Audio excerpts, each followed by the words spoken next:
need to help people, but they were like, nope, you're medically retired. You're not even going to be able to be a nurse. So I had to reinvent myself. And during that time, I learned so much, so much. It was just crazy. It was like, this was God saying, like shortly after I retired out, when the war on cops started, and he was like, no, I'm protecting you. I'm protecting you. This is my way of protecting you because I had kids. And then I got into the school system and started doing some substitute teaching, volunteering, stuff like that, kind of getting the back behind the curtain, ideas of kind of some of the stuff going on in the school system, and just feeling like, man, they just don't really help our kids because they just push them. Let's push them through the system, just get them out so we get our money.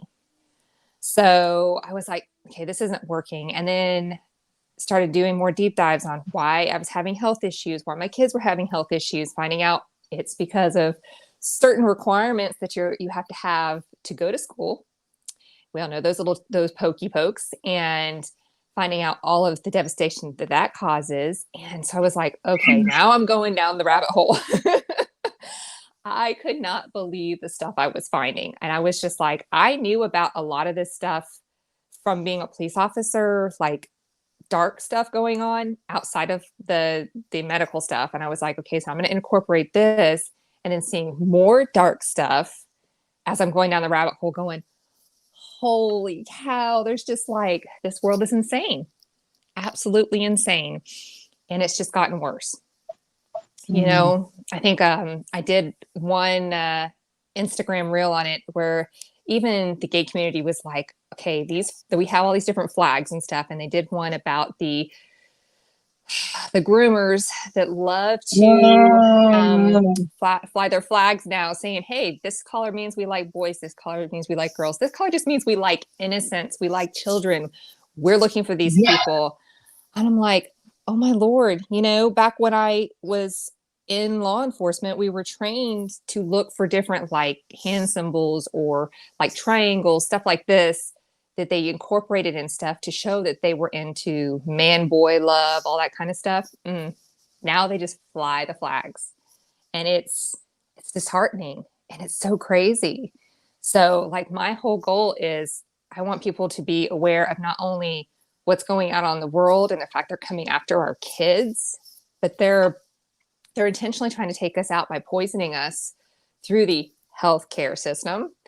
And it's insane because they know if they make us sick that we rely on them, and then we're more susceptible to do whatever they want to get better, to then think we're protecting our kids by giving them different medications and stuff like that. And it's crazy because they are destroying our kids' mental health so that they can trap them and make them their puppets and make them their slaves. And it's become sickening. And let me tell you one thing, I'll kind of go off on a side tangent to that. As far as when it comes to slavery, our system doesn't protect children when it comes to like custody battles and stuff like that, when it comes to divorce. And there are issues where I have been hearing more and more stories, not personally dealing with it, but hearing more and more stories from women who have dealt with this, and they're saying, listen, my kids were taken away for no reason. And then they have a hard time getting them back. And if you do a deep dive into that, you figure out it's because they are taking your kids away in order to put them into a system. So then they become a victim. They can be child trafficked into the sex traffic trade. And then we lose them. Their innocence is crushed. I mean, I'm not saying they can't come back from that, but they're never going to be the same. And that is the whole goal. So I'm like, it's just insane, just knowing what is going on and what people are wanting to do to our children and our whole way of life. I mean, our children really are our future. If we destroy them, what do we have? We have nothing. So, and we can see that. We can see that in the generations that we have now. I'm like, when I was growing up, I am 41 years old, and growing up as a kid, it was a different lifestyle. I mean, you got to play outside. You didn't have to really worry about a whole lot. But I do remember my dad was in law enforcement too. Him saying, listen, if somebody pulls in next to you, run away and scream. He's like, don't ever let somebody get close to you in a car. And he really never said much else about like why he thought that, all that kind of stuff. We knew, we were smart enough. We would, know like if somebody was following us to the stores or whatever, try to get to an adult, get away from them as fast as possible. And I never really dealt with that a whole lot. We just knew. Mm-hmm. And nowadays it's like not uncommon. You hear about it all the time. People just pull up at bus stops and take kids. And it's just like, why are not more parents sitting at bus stops or taking their kids to school? I understand some can't, but like find a friend who takes their kid to school so they can pick your kid up, or something reliable. So that way you're not allowing these predators out there to attack these children. And by all means, I am so sick and tired of people just, it's not my business, not my business, and keep on driving. If you see something and your gut says this doesn't seem right, don't just go. Stop, check it out, make a phone call. That's, we've been trained to kind of keep to ourselves and not like be nosy. And I remember some of my elder cousins be like, don't look in people's cars. When you're driving past it, don't look in people's cars. I'm like, it's natural to look and be like, what are they doing? What? They'd be like, don't do that. Don't do that. That's, you're taking, invading somebody's privacy. And I'm like, but what if they're doing something and I want to either know, maybe they're dancing, I want to be a part of their dance party. I'm like, what if they're, what if they're over there doing drugs and you're like, holy cow, we want to get away from this car because this car is going to crash. I didn't ever understand why they felt that way, but that was the way that we were being indoctrinated. It was the keep to yourself, keep to yourself. And that indoctrination has destroyed the community. And I'll tell you, if you go into these older communities and you talk to any of these people, they all know each other. They all have each other's phone numbers. So like they haven't seen, Sally across the street in like a week. They're going to be calling being like, hey, are you out of town? Not even a week. Shoot. I had a neighbor that was much older than me. And if she didn't see me for 24 hours, she'd start calling, you okay? Mm-hmm. So I'm like, that's the way we need to go back. Because if we start getting tight knit communities going on and start being in people's business again, we're going to know about more abuse going on, be able to save women and men from domestic violence, which is getting out of hand. We're going to be able to save kids from abuse who are being starved because their parents are abusing them, who are being locked in rooms, closets, because they can't tell anybody. But if we're in their business, we're going to know. We're going to be able to save animals that are being abused if we know, like, why am I hearing a dog yelping across the street? There is so much we could know if we would just be a little more nosy. I'm not saying like walk up and look in your neighbor's window and be like, hey, what are you doing? I'm saying we need to know who our neighbors are.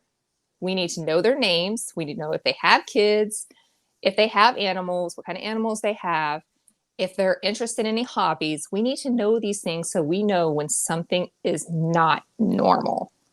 Mm-hmm. Because we are going to see it's going to continue to get worse. I mean, it has been, I feel like we're towards the bottom of the mountain with an avalanche that's just started. It started out slow and little, man. It's coming big at us and it's coming hard.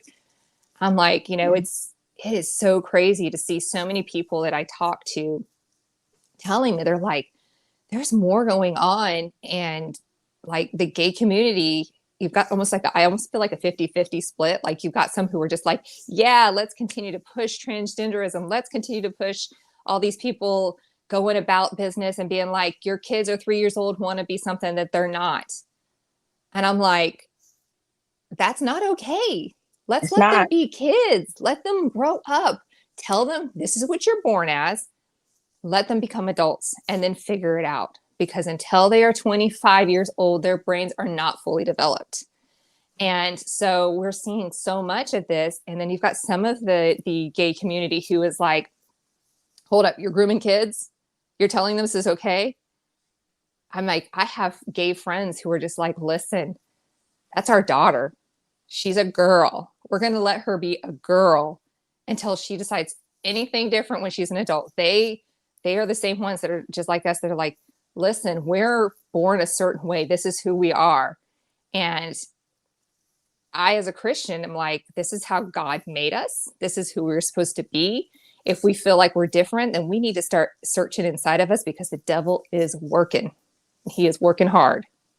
So I'm like, step back, because we need more people talking about this and sharing the fact that our kids are just continuing to be groomed. They're getting it, and they're getting it hard in the school systems. And I'm so glad that you spoke on that, because I tried to help my children to understand, but it starts at an early age. And when you don't know, you don't know. But when you start to awaken and understand and see what's going on, it's in your spirit. It's a spiritual awakening that is happening. And when you start seeing it, it's like, oh my goodness, this is for real, And so I was so grateful for COVID. I'm not going to lie. I was grateful for COVID because that the opportunity to pull the reins in and to get control of some things. And for 2 years, I homeschooled my children. And I was like, now I have an opportunity to show you what the difference is. But can I tell you that these children are so brainwashed? And I'm not just saying my children, but they did not understand that they didn't need a teacher to make the grades that they were making. My children made straight A's and B's at home, but were freaked out. Like, I need a teacher though.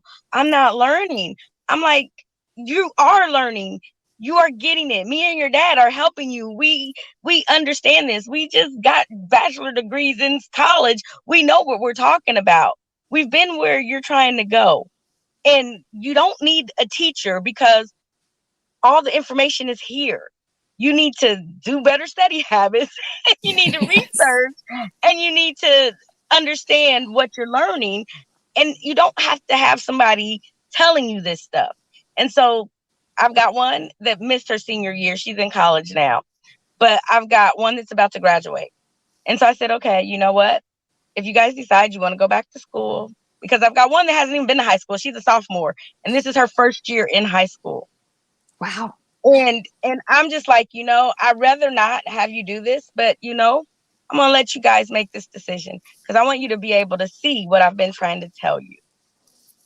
And now, I know that they see it. They won't admit it because, they're teenagers, but they know. And I told them, what's the difference? Because I told them at this point, you better not make nothing less than an A. And my oldest daughter, my senior, says, oh, now I'm going to stress out. I said, where'd you get that from? Were you stressed out at home? No, you weren't stressed out. I got a phone call when she was a sophomore that she was going up the stairs and she pulled a girl's ponytail. They got it on camera. And it's no big deal, but we just want to let you know we've got to keep our hands to ourselves. Do you know what that could have turned into? A lot. If you're at home, I don't have to worry about that. I've got an 8-year-old that can't keep her hands to herself. She likes to touch everybody and everything. 2 days after she got to school, she had COVID. For 2 years, my family did not have COVID. For 2 years, we were safe. Not anybody else in my family got COVID, because I promise you, when that child came home, she was in a body bag. In a way, I'm like, listen, I'm sorry. And I still don't believe that she had COVID. I don't. But this is the thing. Now you have her somewhere that I don't have control over. Yeah, absolutely. Absolutely. And that's one of the things is a lot of the schools, depending on which state they were in, were testing kids without permission of the parents. And I remember my son, my oldest one, graduated towards the end of the first year of COVID, so that we were allowed to do the outdoor graduation at a big arena. So it wasn't a huge ordeal. No masks required because we were all sitting outside. And so she missed her senior year for the most part. I mean, she went to school like the second half of it, because I'm in Florida where they were like, oh no, we're good. So the second half of it, she finished out being in the school, having to wear a mask. And of course, her dad is a true believer in the whole thing of COVID is real. And like, I'm going to swab your nose and there's nothing more to it. It's a real virus. And I'm like, it's a virus, but if you do research on it, it's just a really bad flu virus. And he's just like, no. So he would swab her. And I was like,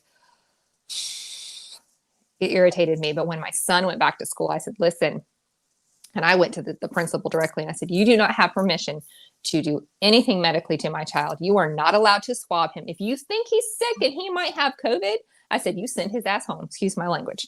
But I was like, I was like, do not swab my child. I said, and you do not even ask him about giving him any injections. I said, this is my child, not yours. And it was so scary because I knew that these schools had so many rights to do things to our children that they don't talk about. Okay, so let me stop you right there, because here's the thing. I get a phone call, right? Mm-hmm. Telling me that I need to pick my child up because she has 100.8 degree temperature or something. Holy cow. Well, at that point, I need to take her to the emergency room, right? Mm-hmm. So I take her to our doctor, where now she has a 95.6 temperature. And I'm like, from school to here, it's 95.6. She just came off the playground. Are you kidding me? Seriously. So let me tell And you one about that one. my children are really hot natured. They are hot. I mean, we have my 6-month or 7-month-old grandson is the hottest little baby ever. He hates clothes, but they're hot natured. So then they're like, well, we've got a swabber. So I called my other kids immediately. Like, I need you to come home right now. I need you to meet me at the doctor's office. The nurse tells them, oh, we have a different protocol and you don't have to leave. I said, let me tell you something. I don't care what your protocol is. Those are my children. And I said, send them home now. And they won't be back until I say they're coming back. Right. And then they got tested. That's the first time they ever been tested. They were fine. Everybody was fine. But I'm like, now do you see what I'm saying? Now we're opening up ourselves to something that I had kept you from. And now I said, I just want you to understand, because now they have control. Yeah. And they ask you questions that I'm like, are you kidding me right now? Ooh. Yeah. Yeah. So I was going to say, I'll kind of backtrack on the one about the temperature. I remember right after it started, taking my youngest in for her yearly, her wellness visit. Mm-hmm. And the doctor was telling me about how her son had, it was I want to say 103 temperature when she picked him up from school. And he was really hot, but he had been wearing the mask all day. And she said, so she got him in the car, she puts the AC on him, she gets him home, she takes his temperature. He's 97.8. She said, something's not right. She goes, but I took him to the allergist because he had an allergy appointment. She goes, and we got there and I told him what did it happen, and they weren't worried about it. And she's a doctor, but wasn't following even the own protocol that she's required to follow, which was cracking me up. And she's telling me this, and she said, and they were like, oh, we're not worried about it. We're not worried if he has a fever at the allergist office. I was like, what is going on? Nobody's on the same page. No, nothing seems to jive. And you're not even following the protocols that you're forced to follow at work. So that's when like even more red flags were going off. I'm like, something's not right, because before COVID, when it was first announced, they were like, they literally told my son, they were like, no, we don't suggest going on any cruises, because his dad wanted to go on a cruise. They're like, because the whole COVID thing and you're asthmatic. They're like, but COVID's just a really bad flu. That's all it is. Within a matter of like, I think 3 months after that conversation, they were shutting down and they were like, we can't see patients in the office. You have to do virtual visits. And then it got to, even to this day, they're making patients wear masks. They're one of the few offices that are still making people wear masks, because the hospital they're tied to still makes people wear masks. But then you go in and they're like, you have to wear the surgical masks. And I'm like, what is going on? Nobody's on the same page. Yep. And I said, but all these other doctors' offices aren't requiring it. They're like, well, we still have to, because the big high chief says we have to wear them. And we gone a step further and say, now you can't even wear your cloth masks. You have to wear the paper masks. Mm-hmm. And I'm like, but those have formaldehyde in them. You're going to be breathing in formaldehyde, and that's not good for you. And I'm like, and I'm allergic to it, because every time I put them on, my face would break out. And the doctor goes, it's just all in your head. And I said, this is in my head.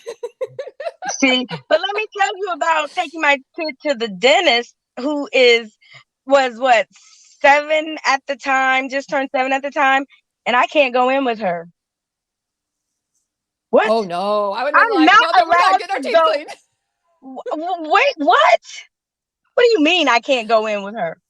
First of all, she flips out at the sound of everything.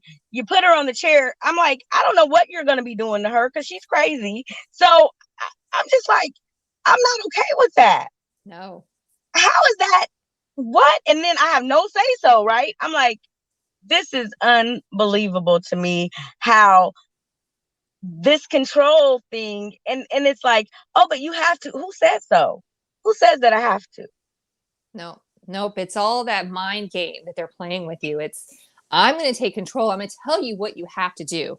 Don't push the boundaries. And as soon as you start pushing the boundaries, they start backpedaling. And if you know your rights, and that's like the biggest thing is knowing your rights, they hate that. Man, they hate that so much. Oh, yes. And I was like the first one when they were like screaming at me that you didn't, I mean, I should say screaming, but they're like, well, you really got to put on this paper mask. I said, well, I really don't because I'm allergic to it. I'll bend because my son needs to be seen by the doctor and wear the cloth one. And then they come at my 3-year-old and they're like, she's got to wear a mask. I said, no, she won't. And they were like, yeah, they're like, well, she's 3. She has to wear a mask. I said, no, she won't. They said, well, we have to give it to you. I said, here. And I put it on her head like a bonnet. She thought that was the funniest thing ever. And I was like, that's how she's going to wear a mask. And so they got bent out of shape and they're like, well, we're going to go ahead and put you in a room. I said, okay, fine. You're not hurting me any. But my kid needs to be seen by the doctor and I'm not going to comply. And it was absolutely insane how much they pushed and pushed and pushed. And like, they're still pushing. And it's just last time we went in, they didn't even come at me with a mask for her. They were just like, okay, we'll just go ahead and have a seat. Yeah, because they know. Hey, let me ask you this. Not to change the subject, but we got a lot of. Well, you're gonna have to come back. You have to. We probably gonna have to do a segment for you to just have a spot because this is some stuff that we definitely. I've been looking for somebody like you to fill this space, but I believe I was scrolling one day, and this man said he took his son to the doctor, and the doctor asked his son what he identified as. He's 3 years old. Yes. That was your show. Let's talk about it. So this guy lives in California, and we all know California is one of the most woke states there is. And they are pushing this agenda so hard. It's sickening. He took his son for his 3-year wellness visit. And the doctor walks in and the first thing he says to his son is, what do you identify as, a girl or a boy? And that dad was like, I am so glad that my son knows basic biology and knows he's a boy. And I'm like, I can identify. My 3-year-old daughter runs around and she laughs and she sometimes says, because she's surrounded by a bunch of boys, I'm a boy. And I'm like, no, you're not. You're a girl. She starts laughing. She goes, yeah, I know. But I'm like, the whole thing is that in California, if you say, or your doctor comes in and asks your kid, and your kid says they're opposite of what they are, they're going to start treating your child as the gender that they're identifying at the moment. And if you don't allow it, then they're going to try to come after you as child neglect, child endangerment. Yes. And that is not right. And that, again, is that whole process of shutting parental rights down so that they can take your kids from you. And like I keep saying to people all the time, it's the moment they start taking your kids away is the moment your child becomes a victim of the system. And that's when they will become trafficked for sex or become some sort of puppet, or whatever for whoever they're placed with. And they're going to be, I mean, unfortunately, a lot of times they're not placed in good homes where they're abused or they're sexually abused. It's just not healthy. Yes, you're absolutely right. Now, my children were placed in my home through kinship care.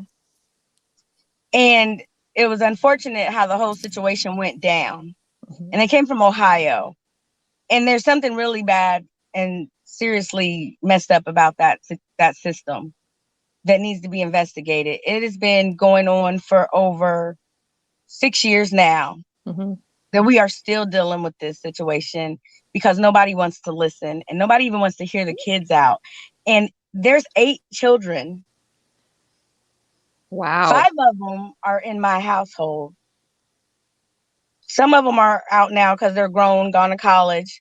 3 of them are still there right now.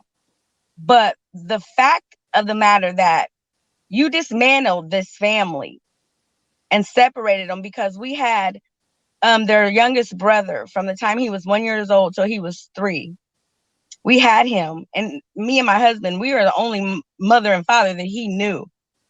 And because their mother is mentally unstable and they can't seem to diagnose her and get to the bottom of it. She's been playing them so hard. It's ridiculous. Whew. But we're the bad people, mind you. When I was just sitting at home and I got a phone call from one of the girls telling us where they were at. And for 2 years, we fought to get them out of the system. And so the mother got mad and reached out to the father because she wants to dismantle this family because she's a part of the nonsense. Mm-hmm. And they said dad had precedent over everything. Swooped him in. Plus, he's African. So apparently he has different rights than the siblings.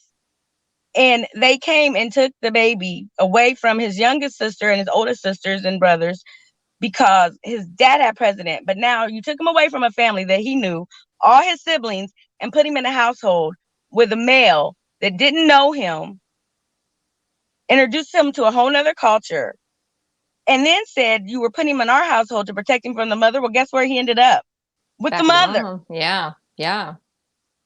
And Used the to see that a father lot. said he was going to give custody back to mom after the court case was over. And now he's trying to take him off to Africa. We haven't seen him in 2 years now. I mean, it is devastating because it's devastating. I mean, I had a mental breakdown when he left because of everything that we had to go through and telling these children that you're safe now, you're going to be together. And his sister, she's 8 now. She was 4 when she came into our house. He was 1. And she thinks that every time somebody leaves, they're going to be taken away. You know, and I'm like, no, that's not what's going to happen. And I just pray to God. But we had to go to court again because mom sued us for not allowing her to see children that were taken out of her care and put into our care. She sued us for custody, said we were kidnappers. How do you kidnap kids that were placed in your custody? And then we had to get a restraining order against her. So after the restraining order is up is when she did all of this. And when we got to court, the judge finally said, because they would never let us speak out of this whole time, they would never let us say anything. They interviewed the girls and said they thought the girls were just being typical teenagers. And then they finally let us speak this last time. And the judge finally said, I wish this case wasn't off my desk now, because out of all this time, I finally see what's going on here. She finally sees mom has a problem now. And she finally sees that they messed up by taking baby boy out of the house.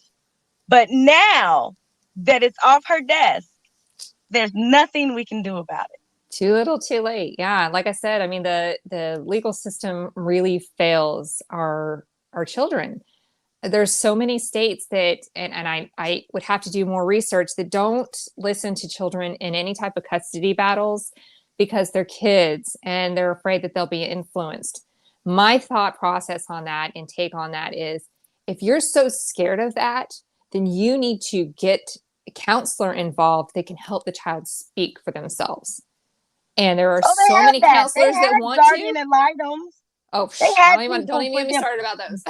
That part. Come on. I'm saying because they can get like bribed into stuff, the guardian ad litems. I'm talking about like a private person, somebody outside, somebody who gets a chance to know the child. And what I've seen a lot of is you'll have a counselor working with children of abuse and they want to talk up, but the court's like, you're not vetted in this court system, so you can't speak up for the children. And I think that is the worst thing to ever say to a counselor, because these are people who are spending time with these kids, who are hearing these children crying for help and asking for help. And they're telling them, no, you're not good enough.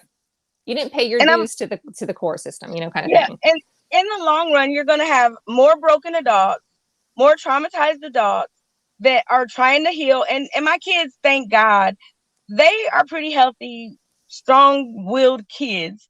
They don't seem to feel like they've been through anything. And I go, this is going to come knocking at your door one day. We got to talk. We got to talk because there are some things we got to work through.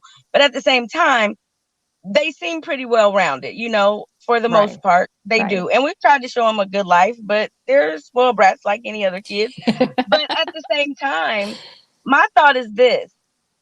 If you would have left them where they were, guess what? They would have just had to deal with growing up with crazy parents. Yeah, absolutely.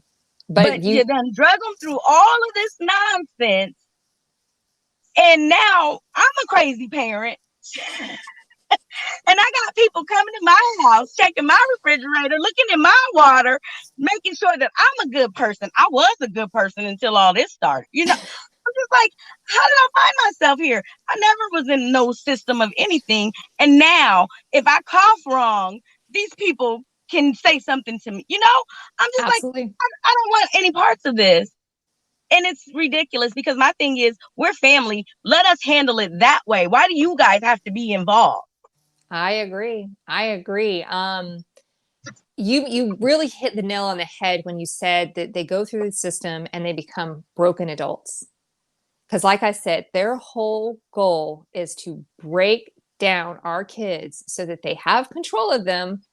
And when they're broken as kids, as adults, they are a hot mess. They are a hot mess. And we have one group that I'm been really following and doing some studying on is narcissism. And we're seeing a higher amount of narcissistic people coming out in just troves and destroying people. And the reason that they are that way is because of the childhood that they endured. And the fact that the court system does not look at it and go, oh, you've got a mental health issue. You need to have some help, and then we'll help the kids and get this all stabilized, or you'll lose the kids. Instead, they go, oh, it's mental health. No big deal. You're not physically striking the child.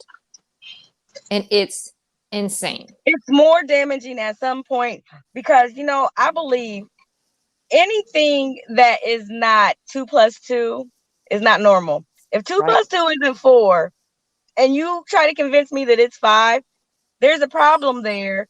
And we need some help. We can't overlook that. We can't just say, oh, that's just a different way of doing math. No, it's not. I don't care how many ways you slice it. It's not a different way. Nope. And you can't make it a different way, and you can't make it fit because that's your agenda. And the thing is, I really believe in the word when it says, if those who are called by my name would humble themselves and turn from them evil ways or wicked ways and call out, I would then hear.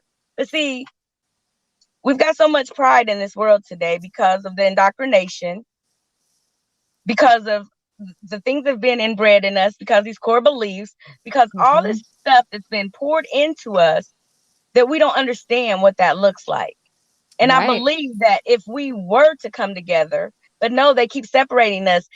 We're better together, but you're social distance us. Come on.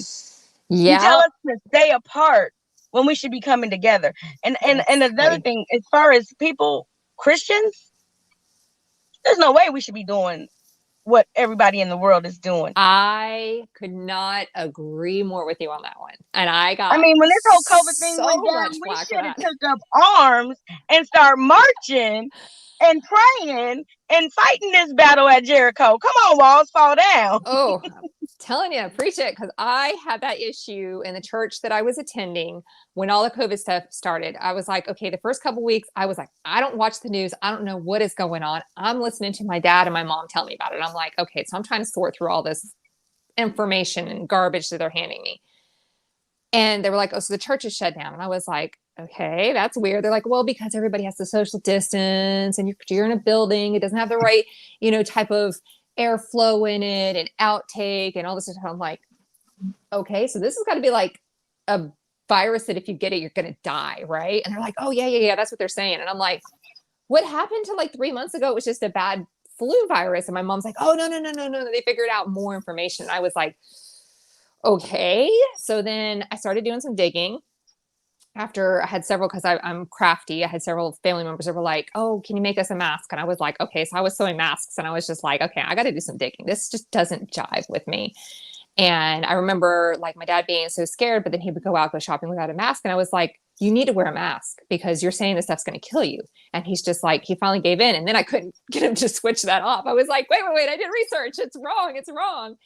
But I remember the church saying, okay, well, first we're going to have everybody social distance in church once they reopen. And I was like, okay. And we want you to wear masks. We'll provide masks for you guys when you walk in. I was like, no, I'm not wearing a mask. I had an infant at the time. She was 6, 7 months old at the time, I think. And I was like, I'm not wearing a mask. That's just frightening for an infant, much less, any young child. I was like, why would we do that? And the pastor at the time he was drinking the Kool-Aid. He was all like, when the vaccine's ready, I'm going to go ahead and take it. I encourage everybody here to take it. And it's a small church, and majority of our members were seniors. And so he was like hardcore pushing it. And it upset me so much to see how worldly he was that I ended up leaving. I would go back and occasionally help them with singing because that was like what I always did. I didn't have much to give. So I was like, I will always sing. I will always volunteer. I will always do, stuff and have, that way I'm also showing my kids like how we should be in the church anyways. And it just got to the point where I couldn't, like, and then I tried to visit other churches, same thing. They would all be wearing masks and trying to keep apart. And I'm like, we as human beings were created to be with other human beings. We thrive on touch. If we're not getting physical touch and hugs, then we're not really growing. We're dying inside. And then I was like, that's what the devil wants. He wants us to die inside. So then we become these empty shells that he can push around to do his bidding. Yes. And there is no way I want any part of that. And I could not believe that any church leader would push that on anybody. And I remember some of the patrons that did go there with me at church went and got it, and then got sick and have health issues and hated it. And I was like, you should have listened to me when I told you it was worldly and not to do it until we knew it was something right. I was like, I know I'm not the senior pastor. I know I'm not some old person, but I'm the person that's sitting at home going, something's not right. And I'm willing to question it. And I'm willing to go, okay, there is scripture out there that kind of, I would get from, time to time. And I was like, this is God speaking to me. I'm going to share this scripture because people need to listen. And for a long time, nobody was listening. And now I'm getting more of my family members that are like, we really, really appreciate you sharing this. We really appreciate you being real and, using God to tell us stuff. And I'm like, I've been telling you all along. You just haven't been listening. So there's the problem. Yeah. And have you found that what you say is evil and what others are saying is good? I'm just like, yeah, we've flopped. We've hit that part of the Bible that talks about how good is evil and evil is good. That's the good news, have hit though. there. Yes, because we know we're getting. We know we're in alignment, right? We know this is all in steps towards the end times. We know because we're awake. It's all good. I'm excited. I'm excited because it's happening. If it wasn't happening and if it wasn't a word, then I'd have to question it. But because it's coming, he's doing what he said he was going to do, and everything's coming to pass. So he's right on time, and I'm grateful to be able to see it and to be able to have the discernment to acknowledge what's going on. Absolutely. And you know what? What did he say? If you come and you bring the blessing and they reject it, dust your feet off and go on, keep on walking. Exactly. And I know it's so funny because my son, he's 15. He's like, Mom, you're putting a target on your back. You're putting a target on your back. I said, I've got the good Lord on my side. I said, he knows when it's my time.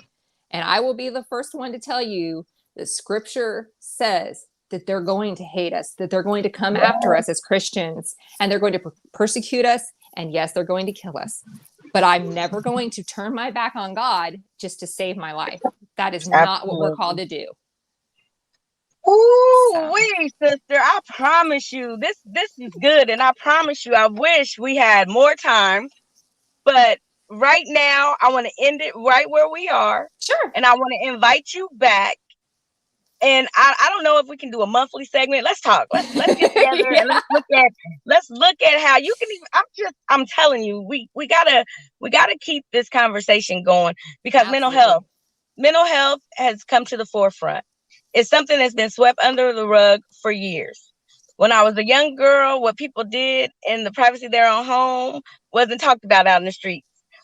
What lifestyle people chose was whispered about. Mm-hmm. Now, nobody's staying all night at my house. There's no way. Because first of all, I know that if you want to come to my house, I know what we are capable of at our house, but I don't know what your child or your family is capable of at my house. And I got to protect myself and my family. In the same way Absolutely. we come into your house, I got to protect your house and your family. And so we're not doing all of that. Things happen that we're not aware of that are kept secret because people get scared to talk about it. Well, if I keep you where I know that I can protect you, I don't have to worry about that. And I know I can't keep you safe the rest of your life, but I can do my part while you are under my jurisdiction. You're right. And then Absolutely. just get you the right training, what you need, and then send you in the way. And hopefully you got enough sense and enough covering over you to carry you through. You know, I got to do Absolutely. my part because one day I'm going to have to answer for what I did and how I took care of what God gave me. Now, so the mental aspect of it is, do we always get it right? No, we don't. Do we beat ourselves up about things?